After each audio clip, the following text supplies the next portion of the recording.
참으로 감사드립니다.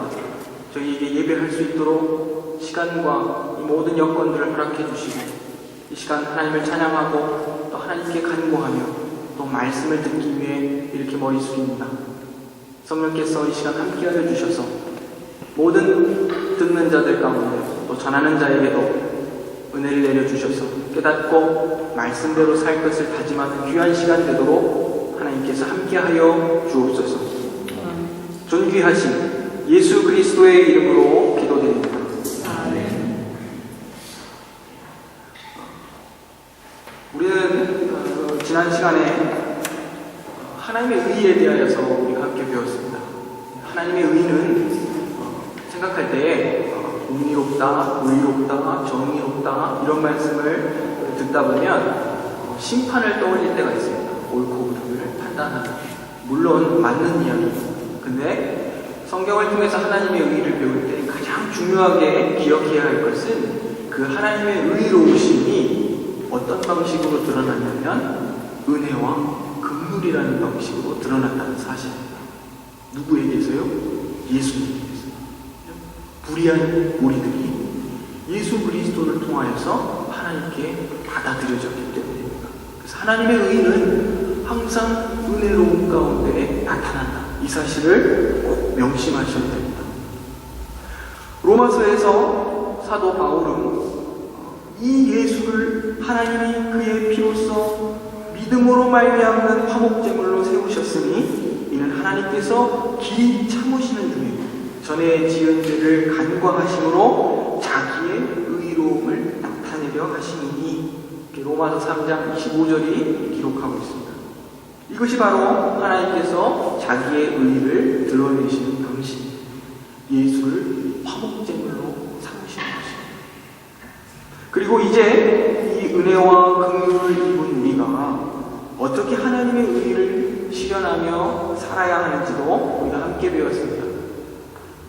다른 사람을 심판하고 또 옳고 그름을 따지는 방식으로 의를 이루는 것이 아니다. 우리가 배웠습니다.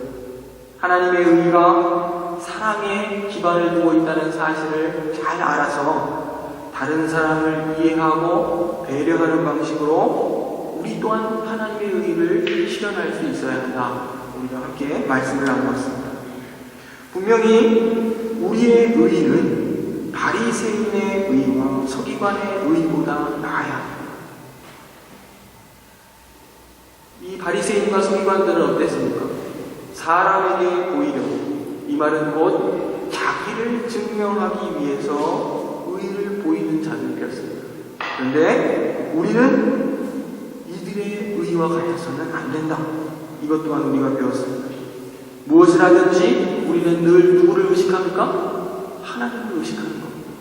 하나님을 기쁘시게 하기 위해 그 무엇이든지 해야 하며 또 그것은 또 어떻게 표현되겠습니까? 이웃을 사랑하고 그 이웃의 유익을 구하는 방식으로 행해져야 하는 것입니다. 하나님께서 그것을 의로 여기신다. 우리가 함께 말씀을 나눴습니다. 한 가지 더 우리가 기억해야 할 것이 있는데 불의한 세상의 그 흐름, 그 거대한 시름, 그리고 그 팽배한 세상적인 생각들과 가치관들, 그것들에 아무 생각 없이 자기를 떠맡기고 떠밀려가는 것, 믿는 자에게 있어서 가장 주의해야 할 일입니다. 우리는 천국 백성이기 때문입니다. 우리는 우리도 알지 못하는 사이에 거대한 세상에 떠밀려가기 쉽습니다.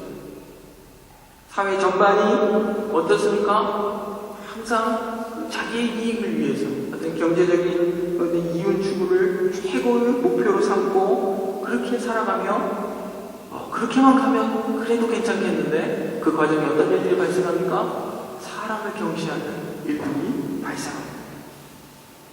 우리도 그저 그러한 흐름에 그냥 떠밀려갈 것인가? 정글 같은 사회 속에서 살아남기 위해서 최고가 되어야 한다고 외치는 그런 사회적인 분위기 속에서 우리의 자녀에게도 너희가 생존 경쟁에서 살아남기 위해 수단과 방법을 가리지 않고 다른 사람을 짓밟고 올라서야 한다. 그렇게 가르치겠습니까? 교회에 대해 우리가 생각할 때도 우리 교회가 커지고 많아지고 힘을 갖게 되기를 소원하는 경우가 있습니다. 교회가 그런 것을 소망하고 자랑할 것이 아니라 얼마나 교회가 예수의 제자다운가, 의를 위하여 핍박을 받을 각오가 되어 있는가, 자기를 내어줄 줄 아는가, 이러한 가치들로 우리가 우리의 교회 등을 드러낼 수 있어야 한다. 우리가 지난 시간 함께 말씀을 나눴습니다. 우리가 앞서 계속해서 나누었던 심령의 가난함과 애통함, 또 온유함과 의에 줄이고 목마름이 단순히 종교적인 어떤 치장이 되지 않으려면 우리가 오늘 함께 읽은 이 말씀도 주의해야 합니다. 긍휼히 여기며 살 줄 알아요. 마태복음 5장 6절 말씀을 보시면 마치 이런 느낌이 있습니다. 우리가 하나님으로부터 긍휼히 여김을 받기 위해서 누군가를 긍휼히 여겨야 한다. 마치 이렇게 얘기하는 것처럼 들립니다. 하지만 이 말씀을 이해할 때 주님께서 가르치신 그 기도의 한 부분을 떠올려야 됩니다. 어떤 부분이겠습니까? 우리가 우리에게 죄 지은 자를 사하여 준 것 같이 우리의 죄를 사하여 주옵소서. 이 말씀도 마치 우리가 선행과 자비를 베푼 만큼 하나님이 우리에게 보상해 주실 것이다, 이렇게 오해할 수 있습니다. 그러나 이런 표현들은 그런 뜻이 아니라 내가 누구에게 긍휼, 용서를 베푸는 것은 내가 그를 심판할 자리에 있지 않다는 뜻입니다. 우리에게 누군가를 판단하고 심판할 그런 권한이 없다는 고백입니다. 그러니까 내가 누구의 죄를 용서하는 것은 내가 먼저 용서받아야 할 자리에 있다는 것을 알기 때문에 내가 누군가를 용서한다, 이런 뜻입니다. 내가 누구를 긍휼히 여기는 것은 나에게 긍휼이 필요한 것을 인식했기 때문입니다. 내게 긍휼을 베푸소서는 내게 긍휼을 내가 먼저 긍휼을 입어야 한다. 내가 그에게 긍휼을 베푸는 것은 내가 그 어떤 사람보다 우월하거나 또 내가 그 우월해서 누군가를 동정하는 것이 아니다, 이런 고백입니다. 우리는 우리 자신이 얼마나 형편없는 사람들인지를 잘 알고 있습니다. 우리가 다른 사람을 손가락질할 수 없는 자들입니다. 우리가 잘 알고 우리 주님이 우리를 잘 아십니다. 그럼에도 불구하고 늘 하나님의 은혜와 그 오랜 참으심과 우리를 기쁘게 여기시는 그 은혜 가운데 우리가 살고 있는 것입니다. 야고보서 2장 1절로 13절에 보시면 13절 맨 마지막에 긍휼이라는 단어가 나타납니다. 보시면 이런 말씀이 있습니다. 긍휼을 행하지 아니하는 자에게는 긍휼 없는 심판이 있으리라. 긍휼은 심판을 이기고 자라나느니라. 이 말씀은 우리에게 긍휼을 행할 것을 요구하며 또 긍휼이 심판을 이길 것이라 이렇게 말하고 있습니다. 그런데 우리가 이것을 주의해서 살펴야 할 필요가 있는데, 뭐냐면 도대체 어떤 이야기 속에서 야고보 사도가 지금 이야기를 하는가. 1절부터 보시면 야고보서 2장 1절부터 13절의 주제는 사람을 차별해서는 안 된다는 그런 권면입니다. 하나님께서 사람을 외모로 취하지 않으신다. 영광의 주, 우리 주 예수 그리스도를 믿는 그 믿음 안에 있는 자들은 사람을 차별해서는 안 됩니다. 이런 말씀이 그 구절을, 본문의 핵심입니다. 하나님께서 내 이웃을 내 몸과 같이 사랑하라는 최고의 법을 주셨는데 사람을 차별하여 대하면 모든 율법을 어기는 것이며 그 율법으로 심판을 받을 것이다. 야고보서 2장 8절 9절이 이야기하고 있습니다. 그러므로 우리는 자유 심판받을 것을 각오하고 말도 그렇게 하고 행동도 그렇게 해야 한다. 이렇게 권면하는 것입니다. 여러분, 사람을 외모로 취하는, 즉 사람을 차별하여 대하는 것은 왜 그렇겠습니까? 이웃을 사랑하지 않기 때문에 발생하는 것이고 또 사람을 긍휼히 여기지 못하기 때문에 발생하는 것입니다. 우리는 각자의 기준들 혹은 사회적인 기준들을 가지고 사람을 판단하기도 하고 사람을 서열화하기도 합니다. 어떨 때는 그가 얼마큼 가졌는가를 가지고 판단하기도 하고 외모를 기준으로 판단하기도 하고 얼마큼 배웠는가 그것을 가지고도 판단하기도 하고 또 교회 안에서는 누가 더 거룩한가 이런 것을 가지고도 판단하기도 합니다. 초대교회 안에서도 이러한 차별이 존재하고 있었습니다. 그래서 사도가 말하는 것입니다. 영광의 주 예수 그리스도를 믿는 믿음을 가진 자는 사람을 외모로 취하지 않으며 차별하지 않는다. 이렇게 말하고 있습니다. 우리를 부르신 하나님께서 우리를 차별하지 않으시고 긍휼로 대하셨기 때문입니다. 사람들은 야고보서의 본문을 통해 보면 그렇습니다. 사람들은 금가락지를 끼고 좋은 옷을 입은 사람과 더러운 옷을 입고 가난한 사람이 들어올 때에 아름다운 옷을 입은 자에게 좋은 자리를 권하고 가난한 자에게는 발등상에 앉으라 이렇게 말했다. 얘기합니다. 초대교회 안에서도 그런 모습이 있었습니다. 이러한 현상들이 우리에게 직접적으로 일어나고 있지는 않지만 우리의 머릿속에서 우리의 마음속에서 꼭 이러한 일들이 일어나고 있지 않는지 한번 우리 자신을 돌아볼 필요가 있습니다. 누가 더 귀하고 누가 더 거룩하다 말할 수 있겠습니까? 그럴 수 없습니다. 하나님께서는 우리 모두를 똑같이 긍휼히 여기셨습니다. 참으로 비천한 인생들이지만 예수 그리스도의 생명으로 우리를 값주고 사셨습니다. 우리를 그렇게 존귀하게 아주 가치 있게 여기고 우리를 받으셨습니다. 그 기준이 무엇이든 그것을 가지고 사람을 구별하고 차별하는 모든 일은 악한 것입니다. 차별은 긍휼로 행하지 않기 때문에 발생하는 것입니다. 긍휼로 행하지 않아서 나타나는 악입니다. 차별은 이웃을 사랑하지 않기에 나타나는 죄입니다. 우리가 영광의 주 예수를 믿는 사람들이라면 진정 긍휼로 행하며 모든 그 차별의 해소를 위해서 힘쓰고 애쓰는 자들이 되어야 하겠습니다. 여러분, 우리가 너무나도 잘 아는 선한 사마리아인의 비유가 있습니다. 이 사마리아인은 유대인들이 개처럼 돼지처럼 이방인보다도 못하게 여기던 그런 사람이었습니다. 그러한 그가 강도 만나 거반 죽게 된 자를 보고 그냥 지나치지 않고 그에게 약을 바르고 자기 옷을 벗어 입히며 자기 나귀에 태우고 자기가 비용을 지불하여 그를 치료합니다. 그 사마리아인에게서 우리가 배워야 할 것은 그가 내가 지금 도와주는 자의 인종이 무엇이냐, 종교가 무엇이냐 이런 건 따지지 않았다는 것입니다.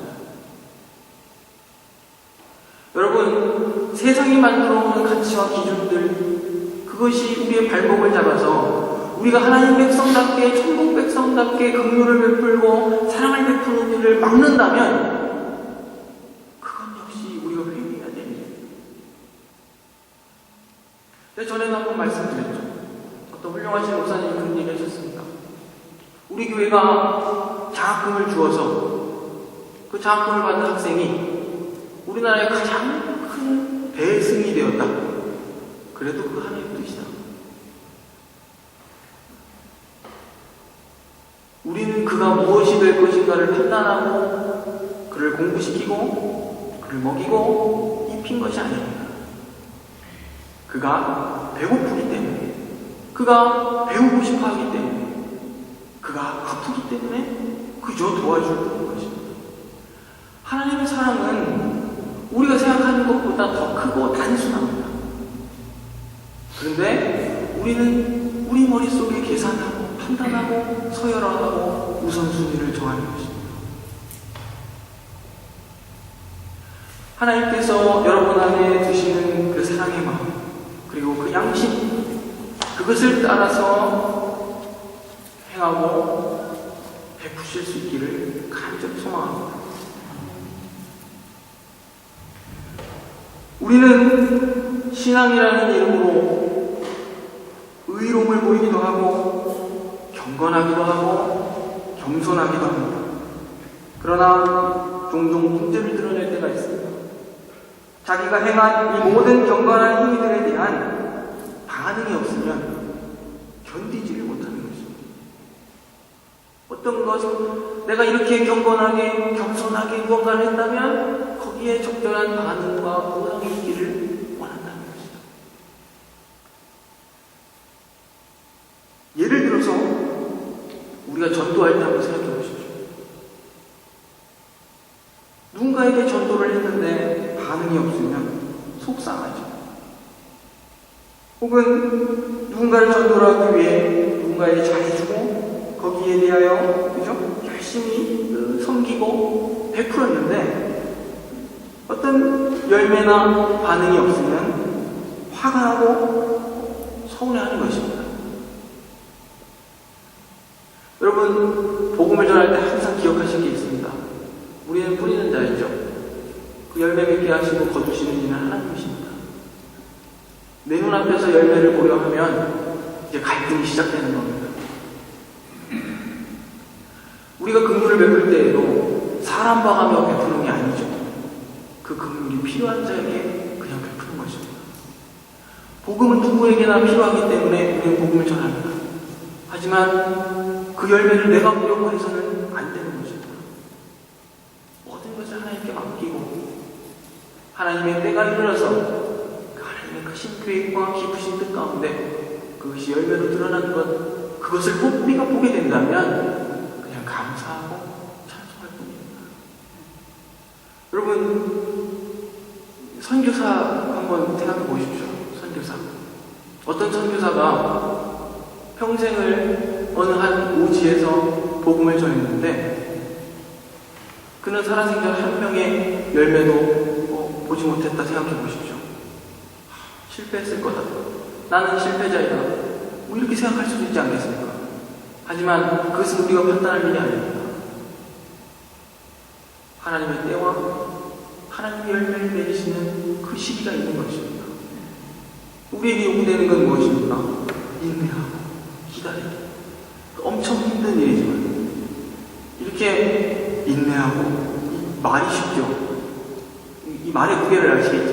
인내하는 것. 여기 오랜 인생을 살아오신 우리 성도님들, 인내가 얼마나 어려운지 너무 잘 아실 거예요.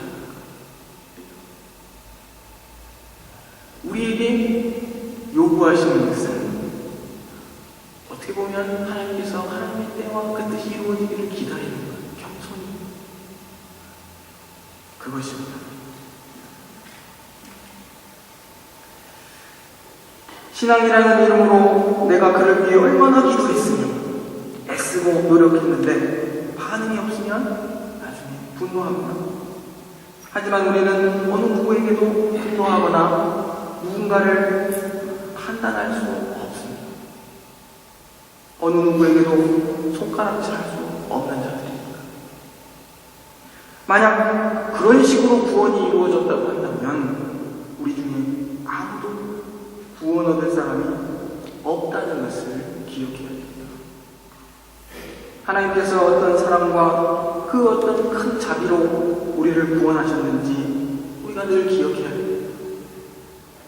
우리가 입은 은혜와 우리가 받은 그 긍휼을 늘 기억해야 됩니다. 그것으로부터 우리가 믿음으로 살아갈 힘이 나오는 것입니다. 그래서 우리가 신자된 그 인생에는 어떤 누구에게도 눈에 힘을 주거나 손가락질하거나 포기하거나 악한 말을 할 수 없습니다. 그가 못되게 굴고 거슬리게 하는 그 모든 것이 우리 모두가 함께 가졌던 것임을 기억하고 그것을 꿰뚫고 찾아오신 하나님의 사랑과 긍휼을 그때마다 확인해야 되는 것입니다. 누군가에게서 좀 서운하실 때가 있으십니까? 내가 그랬던 것입니다. 그런데 그러한 나를 하나님이 받으셨습니다. 이제 우리에게 하나님이 누군가를 서로 받고 용납할 것을 요구하신 겁니다.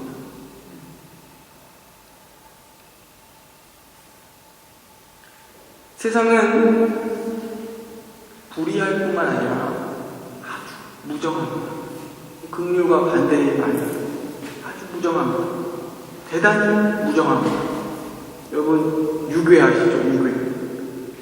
특히 가장 아주 악한 그죠? 범죄, 어린아이를 유괴하는 것. 왜 그런 일이 일어나는가? 돈의 가치가 사람보다 높아져서 사람을 수단 삼는 행위입니다. 그것도 가장 힘없고 연약한 어린아이를 대상으로 하는 끔찍한 범죄입니다. 여러분 정리해보가 무엇인가? 이건 역시 이 사회에서 사람의 가치보다 돈의 가치가 더 크다는 그런 반증입니다. 이제 우리는 웬만한 무지즘에 눈 하나 깜짝하지 않습니다. 죽음 앞에서도 슬퍼할 줄을 모를 때가 있습니다. 성경이 이 세상에 대해서 이야기합니다. 비단 우리 시대만 그런 것이 아닙니다. 디모데후서 3장 1절 5절 말씀을 보시면 이렇습니다.